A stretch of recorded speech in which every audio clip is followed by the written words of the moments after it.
నమస్కారం. నేను ఒక పెళ్లికి అటెండ్ అవ్వడానికి ఆంధ్రప్రదేశ్కి వచ్చిన. అయితే ఇక్కడ వేల ఎకరాల్లో ఆయిల్ పామ్ తోటలు ఉన్నాయి. ఈ ఆయిల్ పామ్ తోట వయస్సు దాదాపుగా 20 నుంచి 25 సంవత్సరాలు. నేను దీని గురించి ఎందుకు చెప్తున్నాను అంటే, మన తెలంగాణలో గత 3 సంవత్సరాల నుంచి ఆయిల్ పామ్ పైన బాగా అవేర్నెస్ పెరిగి మనం తోటలు కూడా పెంచుకోవడం జరుగుతోంది.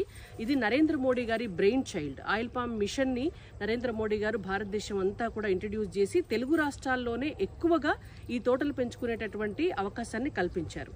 మన భారతదేశంలో ఉన్నటువంటి 140 కోట్ల మంది ప్రజలకి రోజు వాడుకునేటటువంటి వంట నూనెను మనము ఉక్రెయిన్, మలేషియా లాంటి దేశాల నుంచి దిగుమతి చేసుకుంటాము. అయితే ఇప్పుడు మన జనాభా పెరుగుతోంది. మన దిగుబడికి దాదాపు 1,00,000 కోట్ల రూపాయలను ఖర్చు చేయాల్సి వస్తుంది.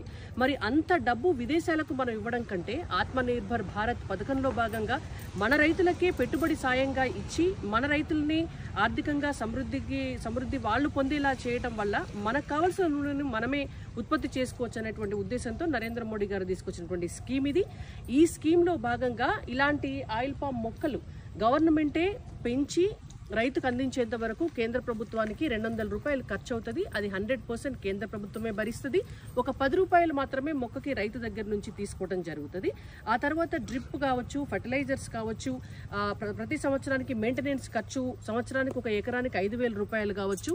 ఆ 3 అంశాలు కేంద్ర ప్రభుత్వం 60%, రాష్ట్ర ప్రభుత్వం 40% షేర్ కింద రైతుకి అందించడం జరుగుతుంది. అంటే రైతుకి మెయింటెనెన్స్ ఖర్చు పడకూడదనే ఉద్దేశంతో 4వ సంవత్సరం నుంచి రైతుకు దిగుబడి వస్తుంది. 4th ఇయర్ నుంచి ఒక ఎకరానికి దాదాపుగా ఒక 6-7 టన్నుల ఆయిల్ పామ్ మనకు రావటం జరుగుతుంది. దానికి టన్నుకి 20,000 రూపాయలు ఉంది.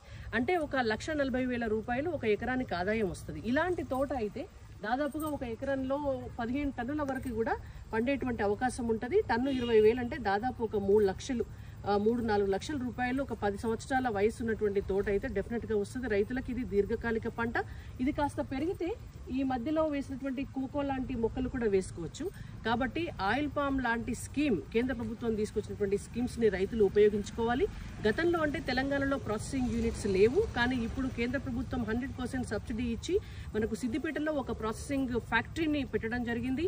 మళ్ళీ మైబాద్లో అలాగే నిర్మల్లో కూడా ఇంకొక 2 ప్రాసెసింగ్ ఫ్యాక్టరీస్ కోసము కేంద్ర ప్రభుత్వం ప్రపోజల్స్ ఇవ్వడం జరిగింది.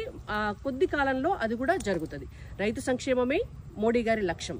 భారత్ మాతాకి జై.